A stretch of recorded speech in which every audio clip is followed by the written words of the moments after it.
పాయం పాయముదారదేశిక కృపాధారా సుధారా గిరాం గాయము గాయమశేష సద్గురు యశో గాథా గాథా శ్రియా ధ్యాయం ధ్యాయమనంతబోధక కృతా ఆజ్ఞా ఉపజ్ఞా శ్రుతే హాయం హాయమబోధమద్వయకృతోత్సేధం ప్రబోధం వ్రజే జ్ఞానేన రంశమథ కర్కశ తర్కఖండే సింహాంశమేకమపి తద్వివిధం సమర్చ్య తేన స్వయం తదభవద్ గురురాజయోగాత్ శ్రీమండలీక గురుమండనమాశ్రితోహం. శేషహోమం పూర్తయింది. వధూవరుల యొక్క అన్యోన్య అవలోకనం, ప్రేమపూర్వకమైనటువంటి అవలోకనం. విశ్వావసు అనే గంధర్వుడు వాళ్ళ ఉభయులకి కూడా ప్రేమను సృష్టించాడు. అతన్ని 3 రోజులు వాళ్ళ వధూవరుల యొక్క మధ్యలో మనం ఉంచాం. తయో శయ్యామంతరేణ దండో గంధలిప్తో వాససా సూత్రేణ వా పరివీతస్తిష్టతి అని ఆపస్తమ మహర్షి చెప్పినట్లుగా అటువంటి వాళ్ళ యొక్క ప్రేమానురాగాలు ఆ వరుడితో మాట్లాడుతూ చూస్తూ ఆ కన్యక ఆమె అంటుంది, వధువు అపశ్యంత్వా మనసా చేకితానంతపసో జాతం తపసో విభూతం. వరుడితో మాట్లాడుతూ ఆమె నువ్వు తపసో జాతం, తపస్సులోంచి వచ్చావయ్యా నువ్వు అని అంటుంది. అదేంటండి తపస్సులోంచి రావడం ఏమిటి అంటే, అరణ్యాల్లో తపస్సు చేసుకుంటూ అమాంతంగా తపస్సు వదిలిపెట్టేసేసి అమ్మాయిని పెళ్లి చేసుకోవడం కోసం వచ్చాడా? అర్థం కాదు. అదే తపశ్శబ్దానికి చాలా అర్థాలు ఉన్నాయా. తపస్సు అంటే నువ్వేమిటంటే అరణ్యాల్లో గడ్డాలు మీసాలు పెంచుకొని పుట్టలు పెరిగిపోయి తపస్సు చేయడం అదే అనుకుంటున్నావు నువ్వు. మేము అదే అలా అనం. మాకు చాలా తపస్సులు ఉన్నాయి. ఋతం తపస్సు, సత్యం తపస్సు, శ్రాంతం తము అంటూ అబ్బో ఎన్నో చెబుతుంది నారాయణోపనిషత్తు. అసలు వేదాధ్యయనమే తపస్సు అని ఉంటుందండి. స్వాధ్యాయ ప్రవచనే ఏ వేత నాకో మౌద్గల్య తద్ధి తపస్సు తద్ధి తప అన్నారండి. అందువలన ఇక్కడ ఈవిడేమిటి ఉంటుందంటే, సంస్కారమే నీకు తపస్సు, సంస్కారాలన్నీ నీకు జరిగినాయి, సంస్కృతుడవై నా దగ్గరకు వచ్చావు అని చెబుతోంది. అది తపస్సో జాతం అంటే అష్టవర్షం బ్రాహ్మణముపనయిత తమధ్యాపయిత అనేటటువంటి మాపస్తమ మహర్షి చెప్పిన ప్రకారంగా ఉపనయనాది సంస్కారాలన్నీ కూడాను జరిగిన తర్వాత వేదాధ్యయనం వేదవ్వా వేదంవా వేదవ్వా వేదాన్వా అని వాళ్ళు 3 రకాలుగా చెబుతారు. 2 వేదాలు కానీ 3 వేదాలు కానీ ఇలా కొన్ని వేదాలు అధ్యయనం చేసావు, అదంతా తపస్సే.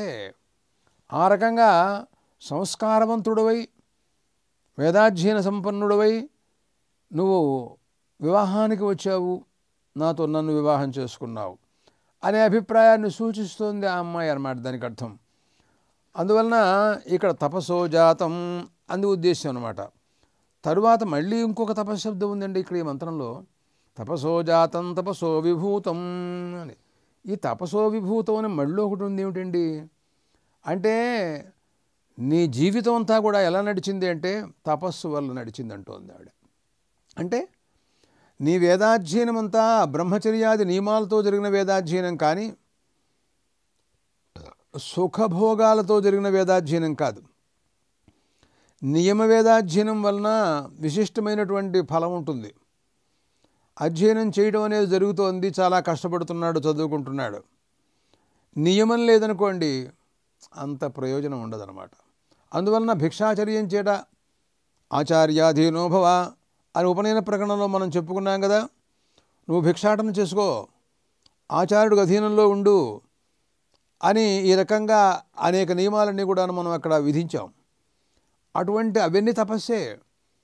అటువంటి తపస్సులతో నువ్వు వేదాధ్యయనం చేసినటువంటి వాడివి కాబట్టి నీ అధ్యయనం సఫలమవుతుందయ్యా.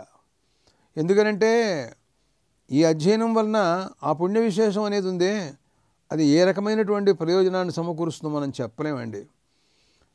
అదే అంటుంది ఈమె కూడాను, తపసో జాతం తపసో విభూతం అనే మంత్రంలో మాట్లాడుతూ ఇహ ప్రజామిహరయుగుమురాణ ప్రజాయస్వ ప్రజయా పుత్రకామ. ఈ ఇంట్లో నేనున్న ఇంట్లోనయ్యా అంటే అది ఆయన ఇల్లే, అయినా ఆయనదైనా ఈవిడదైనా ఇద్దరు ఒకటేగా. గృహిణీ గృహముచ్యతే అన్నారండి. ఇల్లంటే ఆవిడదే, కొనటం అంతా అదంతా ఆయనే. ప్రధానంగా ఉండేది ఆవిడే, ఎక్కువ టైం అంతా ఆవిడే ఇంట్లో ఉంటుంది అసలు. అంచేత ఈ ఇంట్లో నువ్వు సంతానాన్ని పొందవలసిందిగాను, రయ్యం ధనం కూడానండి, ధనాన్ని కూడా గృహస్థాశ్రమం కానీ ఇది బ్రహ్మచర్యాశ్రమం కాదు. ఎక్కడికో వెళ్ళి భిక్షాటన చేసి ఏదో గురుకుల వాసం చేసి అక్కడ చదువుకోవడం, అక్కడ డబ్బులతో పనేం లేదుగా. కానీ గృహస్థాశ్రమం అంటా కాదు, ధనం చాలా కావాలి. ఉన్న దగ్గర నుంచి మనం దానాలు ధర్మాలు చేయొచ్చు, ఎంతో ఖర్చు పెట్టచ్చు, అది మనకే సాధ్యమవుతుంది. కానీ గృహస్థుల ఆశ్రమంలో ఉన్నవారికి కుదురుతుంది, కానీ మరి ఎవరికి కూడా కుదరదు కదా అని ఆవిడ మాట్లాడుతూ ఈ మాటలన్నీ కూడాను మాట్లాడింది. ఇహ ప్రజామిహ రయగుమ్రాణ ప్రజాయస్వ ప్రజయా పుత్రకామ. రయ్యం అనే రై శబ్దం వాడిందండి, అంటే ఐశ్వర్యము అని అర్థం అన్నమాట. ఏమిటండి ఐశ్వర్యం? వీడు ఏదన్నా అమాంతంగా వ్యాపారం పెడుతుందా, అది కోట్ల రూపాయలు సంపాదిస్తుందా, మరి ఏమిటి అని అడిగా. అంటే ఏం లేదు, మన ఐశ్వర్యం ఇది కాదండి. అడిచ సామానిజ జూగుంషి సాహి శ్రీరమృతా సతాం అని వేదం మనకు చెబుతోందండి. మహాత్ముల యొక్క ఐశ్వర్యం ఏమిటో తెలుసా? ఋగ్వేద యజుర్వేద సామవేదాత్మకమైనటువంటి ఐశ్వర్యం ఇది. అమృతాశ్రీ అన్నాడండి దీన్ని. ఇది మనకి పోయేది కాదు, మన దగ్గర నుంచి ఎవరు ఎత్తుకుపోరు. మనం ధనం కూడబెట్టామనుకోండి, ఏ రోజున ఎప్పుడు దొంగలు వస్తారో తెలియదు, ఏం జరుగుతుందో తెలియదు, మన అసలు వాళ్ళు బతకనిస్తారో బతకనివరో కూడా తెలియదు. అవన్నీ కూడా మృతశ్రీ అంటారు దాని పేరు. అది ఎప్పటికైనా పోయేదే. ఇది అట్లా పోయేది కాదు. ఇది ఎంతైనా మనం అధ్యయనం చేసిన దగ్గర నుంచి మనని ఎంతో రక్షిస్తూ ఉంటుంది. ఎక్కడే కాదు, ఇది లోకాంతరాలుగా తీసుకువెడుతుంది. అది వెనకాల వచ్చేటటువంటి బృహదారణ్యకోపనిషత్తు ఏం చెబుతోంది? తమ విద్యా కర్మణి సమన్వారభేతే పూర్వప్రజ్ఞాచ అని అంటోంది.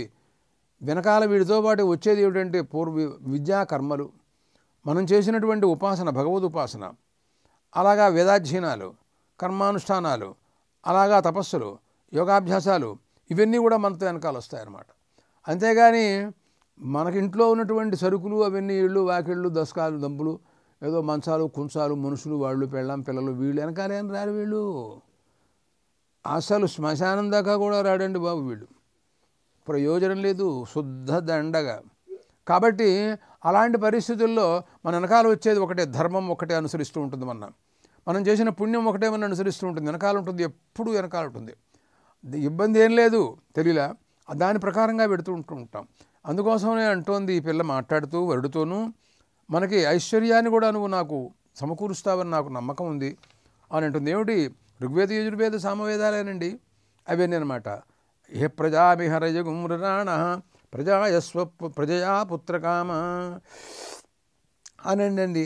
తర్వాత మాట్లాడుతూ ఉంటుంది, ప్రజాయస్వ, నువ్వే నాయందు మళ్ళీ కుమారుడుగా పుడతావు, నువ్వే నీకు జన్మ నేనే ఇస్తాను అనే ఇలాంటి కర్మకాండలో, భార్యాభర్తలకు ఉండే సంబంధాల్లో, గృహస్థాశ్రమాలలో, ఈ వివాహ మంత్రార్థాలలో ఈ రహస్యాలు అడుగున ఎప్పుడెప్పుడు చెబుతూనే ఉంటాం మనం.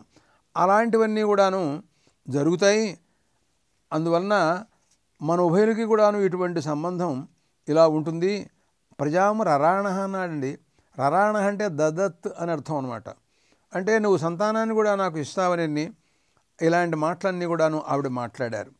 తరువాత రెండో మంత్రంలో వరుడు మధువును చూడటం అండి. ఇప్పుడు అపశ్యంత్వా మనసాదిధ్యానాగు స్వాయాంతను ఋత్విజయనాథమానాం ఉపమా ముచ్చాయువతిర్బభూయా ప్రజాయస్వ ప్రజయా పుత్రకామే. హే పుత్రకామే అని అంటున్నాడు. పుత్రుల్ని కాంక్షించి వచ్చినటువంటి ఓ వధువా, నీతో నేను చూస్తున్నాను, నిన్ను అపశ్యంత్వ మనసా అన్నాడండి. నేను మనస్సుతో చూస్తున్నాను అన్నాడు. అదేమయ్యా మనస్సుతో చూడటం ఏమిటయా? కళ్ళతో చూస్తారు కానీ ఎవడైనా అంటే అర్థం అది కాదు. మనస్సుతో చూడటం అంటే ప్రేమపూర్వకంగా హృదయంతో ఆమె యొక్క స్వభావం ఏమిటో పరిపూర్ణంగా తెలుసుకోవటం కొరకు చూసేటటువంటిది అనమాట దానికి అర్థం. దీధ్యానం అని ఒక మాట మాట్లాడాడు. ఆ దీధ్యానం అని అంటం చేత ఆవిడ ధ్యానం చేస్తోంది. ఏం ధ్యానం చేస్తుందండి? ఆయన్ని గురించే ధ్యానం చేస్తుంది, వరువుని గురించే ధ్యానం చేస్తుంది. ఏం చేస్తుంది ఆవిడ? అందుకోసమని ఆ రకమైనటువంటి భావం, అంటే ఆవిడ ఎందుకు ధ్యానం చేస్తుందో ఏమిటో ఆమెకు తెలుసు, అతనికి తెలుసు, గృహస్థాశ్రమంలో ఉన్న వాళ్ళకందరికీ తెలుసు.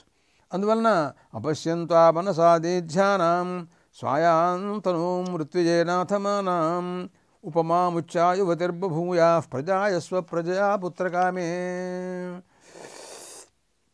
అంటాడు. తర్వాత మాట్లాడుతూ ఈమె ధ్యానం చేస్తోంది అని అంటున్నాడు కదా, అంటే అతనితో సంబంధాన్ని నిరంతరం కాంక్షిస్తున్నట్టుగా ఆమె భావాలు స్పష్టంగా అర్థమవుతున్నాయి. అవన్నీ అతను తెలుసుకున్నాడు. అదే దాంట్లో ఆవిడ యొక్క స్వభావం ఏమిటో అర్థం చేసుకోవడంలో మనసా దీధ్యానం అని అన్నాడండి. తర్వాత మాట్లాడుతూ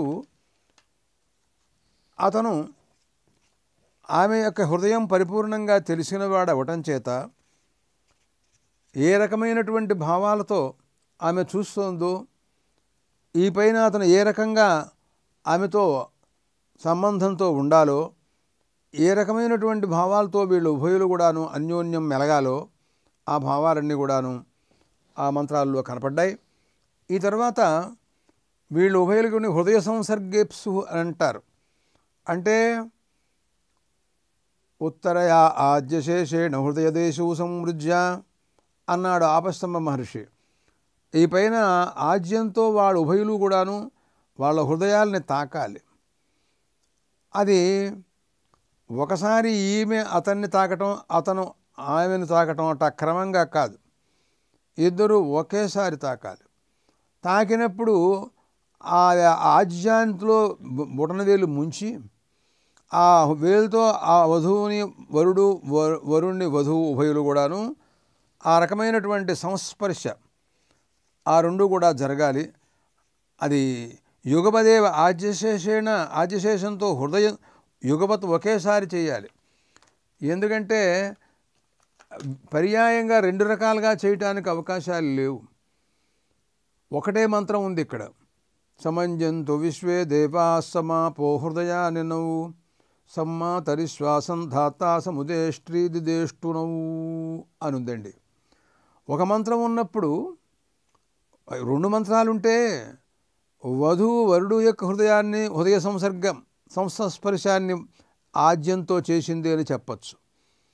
అలాగా వరుడు కూడా వధువు యొక్క హృదయాన్ని ఆజ్య సంస్పర్శ చేశాడు అని మరో మంత్రం ఉంటే చెప్పచ్చు. లేవు, ఉన్నది ఒకటే మంత్రం. పోనీ ఇంకో మంత్రం ఎక్కడైనా సృష్టించబోయినావా అని అడిగితే వద్దయ్యా, వాళ్ళిద్దరూ ఒకటేనని, ఒకటిగా ఉండాలని నేను ఆలోచిస్తూ ఉంటుంటే నువ్వు విడదీస్తావని నువ్వు ఆలోచిస్తావేమిటయ్యా అని అంటారు. కానీ ఎవడు ఒప్పుకోడు. ఇదే కరెక్టు. ఒకే మంత్రం వాళ్ళు ఉభయులు కూడాను ఒకేసారి యుగపత్తు, మళ్ళీ పర్యాయం కూడా కాదు. వాడు హృదయ సంసర్గం చేసిన తర్వాత ఆమె చేయటం అట్లా ఉండదు. ఒకేసారిగా సహృదేవ సంస్పర్శ ఒకేసారి ఈ మంత్రంతో వాళ్ళు ఆజ్యంతో వాళ్ళు హృదయ సంస్పర్శ చేసుకోవాలి. ఆజ్యం అనేది స్నేహద్రవ్యం అండి. అది అంటే స్నేహాన్ని పెంచుతుంది అన్నమాట. వాళ్ళ ఉభయులకి స్నేహం ఉండాలని మనం అనుకున్నాంగా. ఈ స్నేహం ఉండటం కోసమని మనం విశ్వావస గంధర్వుడిని కూడా మనం ప్రార్థించాం. పాపం ఆయన చాలా 3 రోజులు అన్ని పనులు మానుకుని వీళ్ళు ఉభయులకి కూడాను అవిచ్ఛిన్నమైన ప్రేమానురాగాలను సృష్టించి వెళ్ళాడు. ఆయనకి మనం ఏమిచ్చామండి? కనీసం ఓ తాంబూలం కూడా ఇచ్చినట్టుగా నాకేం కనపడలేదు. మరి ఏమంటే నమసేడామహేత్వ అని ఒక మాట అన్నాడు వరుడు. నీకు నమస్కారం అయ్యా అన్నాడు. పాపం అంతా చేసి ఇన్ని పిలిచి అంతా అయిన రాదా, బాబు మా దగ్గర ఏం లేదు, నీకు నమస్కారం అంటే ఎట్లా ఉంటుంది? అది అల్లాగ చెప్పాడు పాపం. అయినా దేవతలు కాబట్టి వాళ్ళు గంధర్వులు కనుక వాళ్ళేమో అనుకోరులేండి. విషయం చెబుతున్నాను. సమంజంతు విశ్వే దేవా సమాపో హృదయానిను. ఈ మంత్రంలో దేవతలందరినీ కూడాను పెట్టాడండి. వీళ్ళందరూ కూడాను అన్ని హృదయ సంసర్గ విషయంలో వీళ్ళందరూ కూడా వీళ్ళందరికీ అనుగ్రహం పరిపూర్ణంగా నీకు ఉంటుంది అని అంటున్నాడనమాట.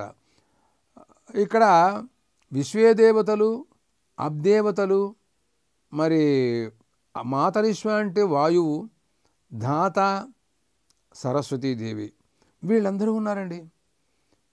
వీళ్ళందరూ కూడాను అంగీకరించి హృదయ సమంజంతు, మా హృదయాన్ని రెండింటినీ కూడాను స్నేహయుక్తంగా చేయుగాక అని ప్రార్థిస్తున్నాడు వరుడు.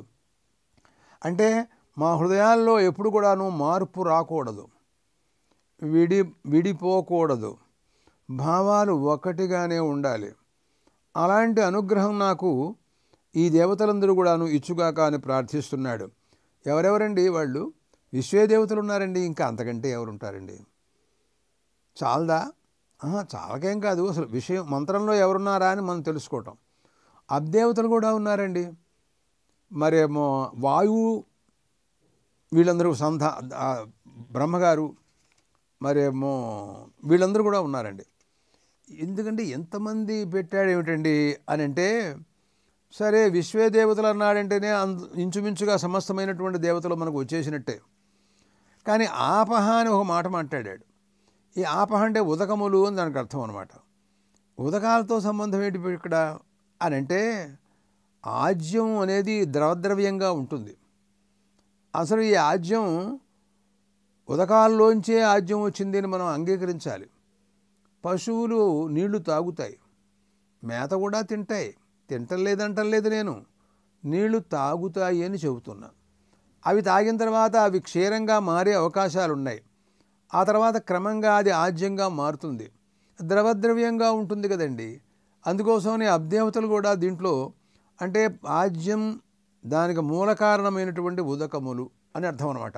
దానికోసమని అంత దూరం వెళ్ళాడు, లేకపోతే కార్యకారణ అభేదం అనమాట. అంచేత ఈ ఆజ్యానికి కారణం ఉదకాలు. అది క్రమేణా గోవు హృదయంలో తన శరీరంలోకి వెళ్ళిన తర్వాత పరిణామాన్ని పొందిన తర్వాత అది క్షీరరూపేణ పరిణమిస్తుంది. పరిణమించిన తర్వాత దాన్ని మనం తీసుకుంటున్నాం. దాన్ని మన వాళ్ళు ఏం చేస్తున్నారంటే కాచి దాన్ని పెరుగుగా మారుస్తున్నారు. దాంట్లోంచి ఒక వెన్న వస్తుంది, దాన్ని కరగబెడుతున్నారు, అది మళ్ళీ ఆజ్యం వస్తుంది అనమాట. ఇదే చెబుతుంది మనకి ఆ బ్రాహ్మణం 2వ అష్టంలో ఎన్నవనీతమభవతి యథసర్పత్తత్ సర్పిర భవతు అంటే ఈ విధానం అంతా అది బోధిస్తూ ఉంటుంది మనకు అక్కడ. కాబట్టి ఇక్కడ అబ్దేవతలు కూడాను ఆ స్నేహద్రవ్యంలో వాళ్ళు కూడా ఉంటారు. ఉదకం కూడా స్నేహద్రవ్యమేనండి.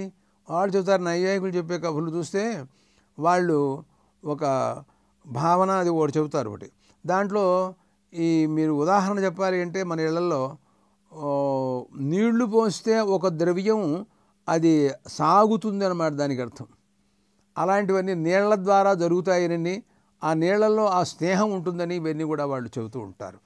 కాబట్టి ఈ సమంజంతో విశ్వే దేవా సమాపో హృదయ నినౌ సమ్మాతరిష్వ, మాతరిష్వ అని ఇంకో మాట అండి.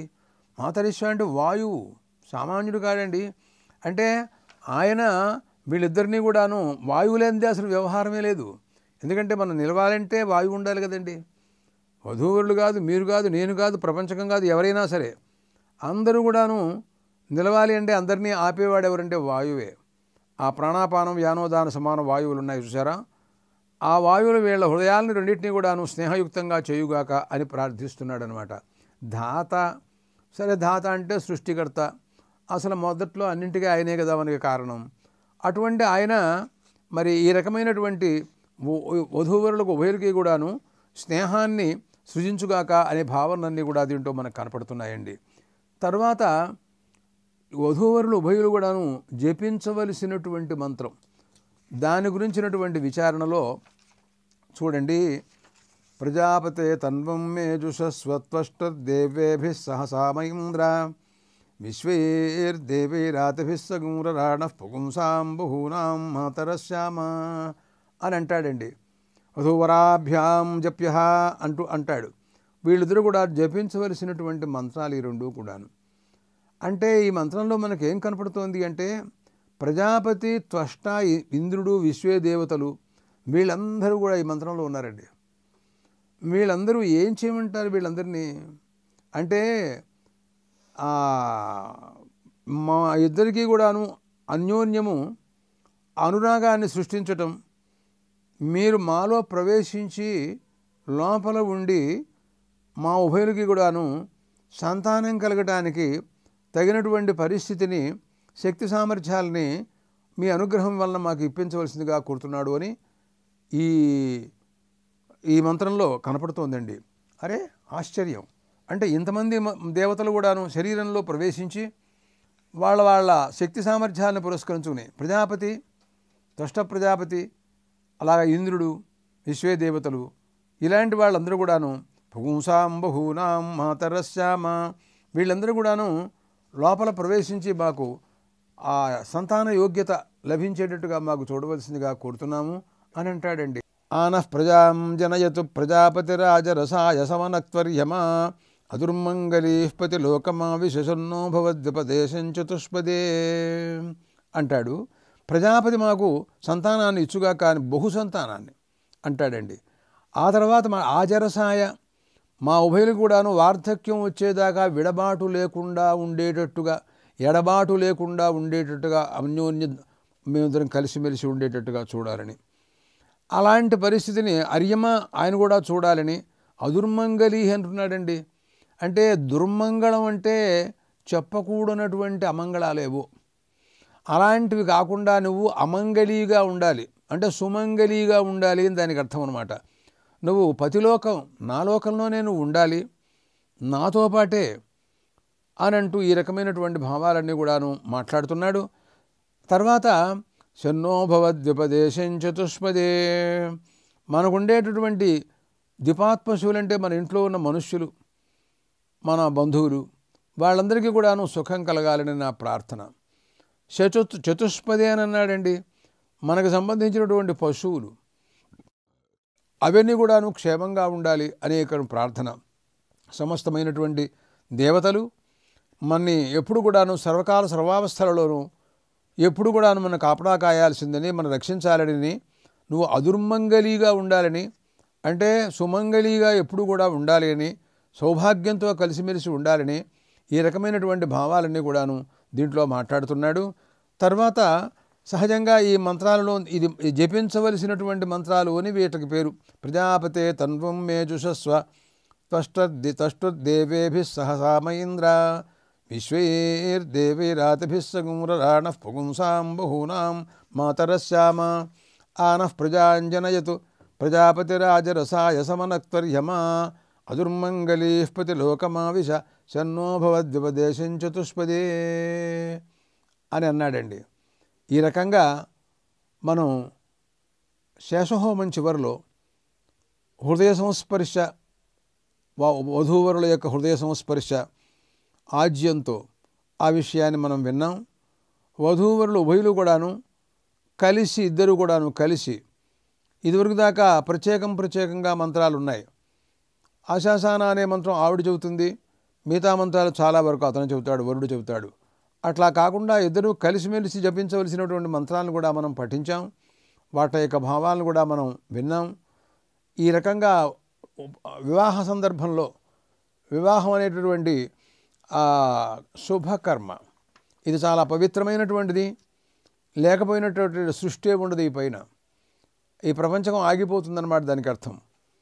ఎందుకంటే ఇంతకంటే గొప్ప ఆశ్రమం అనేటటువంటిది ఉంది, కానీ దాని యందు అందరికీ అధికారం ఉండద్దు.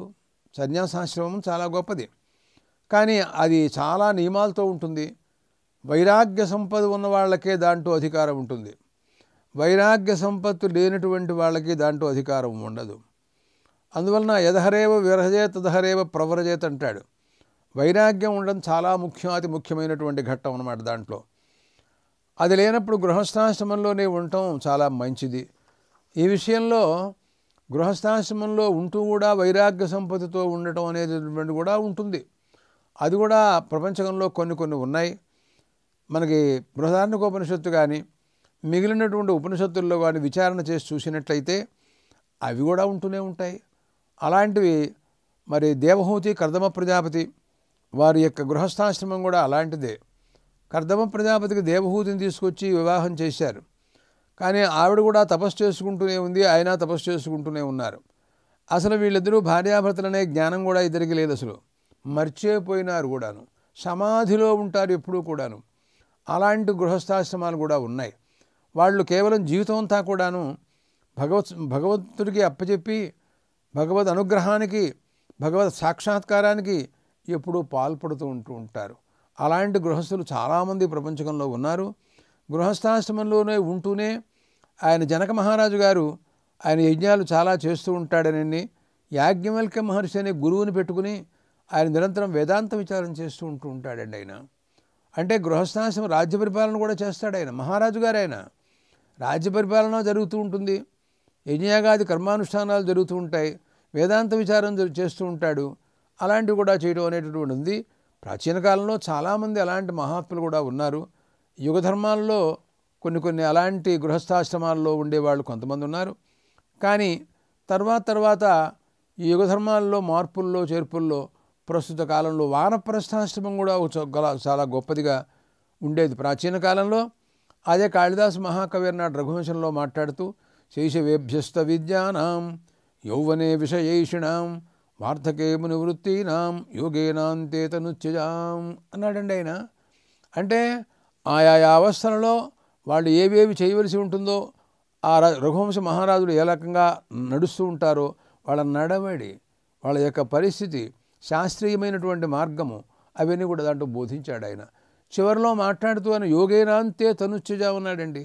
అరణ్యాల్లోకి వెళ్ళి, అంటే వానప్రస్థాశ్రమం అన్నమాట దానికి అర్థం. అంటే చాలా కాలం రాజ్య పరిపాలన చేసి పెద్దవాడైన తర్వాత తన కుమారుడికి రాజ్యం అంతా కూడా ఇచ్చేసేసిన తర్వాత చివరికి అరణ్యాల్లోకి వెళ్ళిపోయి తన భార్య ఇద్దరు వెళ్ళొచ్చు, ఇద్దరు తపస్సు చేసుకుంటూ ఉంటారు అక్కడ. ఆ రకంగా వానప్రస్థాశ్రమాన్ని నిర్వహించడం అనేది ఇతర యుగాలలో ఉంది. ఎందుకంటే వాళ్ళ తపశ్శక్తి ప్రభావం చేత వాళ్ళు ఆ అరణ్యాల్లో సంచరించడం అనేది వాళ్ళకి సాధ్యమవుతుంది. ఇప్పుడు మనకి సాధ్యం కాదు. ఎందుకంటే ఇప్పుడు మనం వెళ్ళాము అంటే అరణ్యాల్లోకి మళ్ళీ తిరిగి రాము మనం. ఎందుకంటే అక్కడ ఏ పులో ఏదో తినేస్తుంది వీళ్ళంతే. కాబట్టి ఈ యుగంలో అది లేదు. కాబట్టి మనం గృహస్థాశ్రమంలోనే ఉండొచ్చు, విరక్తుడిగా ఉండొచ్చు, లేకపోతే మరి లేకుండా గృహస్థాశ్రమ ధర్మాలు నిర్వహిస్తూ ఉండొచ్చు. ఎలాగైనా గృహస్థాశ్రమం మనం విడిచిపెట్టడంలో పెద్ద ఔచిత్యమేం కనపడటం లేదు. అయితే ఎంతో ఉత్తమాధికారం ఉన్నప్పుడు కానీ సన్యాసాశ్రమంలోకి వెళ్ళటానికి అధికారం లేదు.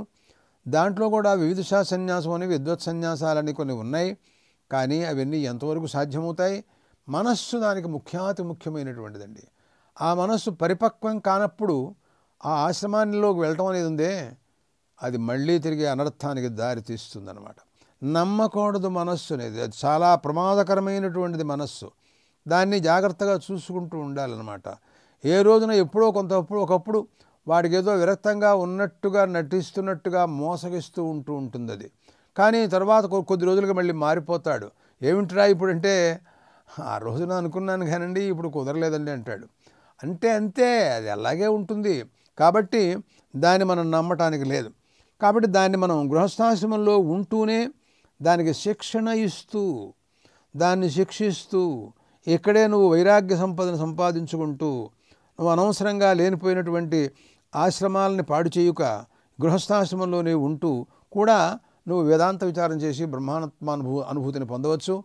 అలాంటి మార్గాలు కూడా వేదాంతంలో చాలా చోట్ల మనకి కనపడుతున్నాయి. అయినప్పటికీ మహర్షులు చెప్పిన విధాన ప్రకారంగా అలాగా 48 సంస్కారై సంస్కృత బ్రహ్మణ సాయుజ్యం సులోకతామాప్నోతి అని గౌతమ మహర్షి చెప్పినట్టుగా 48 సంస్కారాలలో వివాహం కూడా ఒకటి కనుక దీనివలన మానవుడు రుణత్రయ బద్ధుడై ఉంటాడని సర్వసాధారణమైనటువంటి ఒక మాట ఉంది కనుక ఆ రుణత్రయ విముక్తి కావటం కోసమని వేదాధ్యయనం అనేది, అలాగే సంతాన ప్రాప్తి, అలాగే దేవతలకు ఆవిర్భాగాలు ఇవ్వటం ఇవన్నీ కూడా ఉంటాయి కనుక వీటి కోసమని ఈ గృహస్థాశ్రమం తీసుకుని వెంటనే నువ్వు అక్కడి నుంచి విరక్తులైనట్టయితే, ఒకవేళ ఆ తీవ్రమైన వైరాగ్యం నీకంటూ ఉన్నట్లయితే వేదాంత విచారమే నిరంతరం చేద్దామని అనుకునేటట్టయితే సన్యాసాశ్రమం తీసుకోవడానికి అవకాశాలు ఉంటాయి. లేని నాడు నువ్వు గృహస్థాశ్రమాన్ని విడిచిపెట్టడానికి అవకాశాలు లేవు అనే విషయాన్ని గుర్తెరగాలి. మనం ఏదో మంత్రార్థాలు, అలాగే మహర్షుల యొక్క చెప్పినటువంటి సూత్రార్థాలు వీటితో ఈ వివాహ ప్రకరణాన్ని యథాశక్తిగా ఎంతవరకు చెప్పడానికి అవకాశం ఉంటే అంతవరకు మనం మాట్లాడుకోవడం జరిగింది.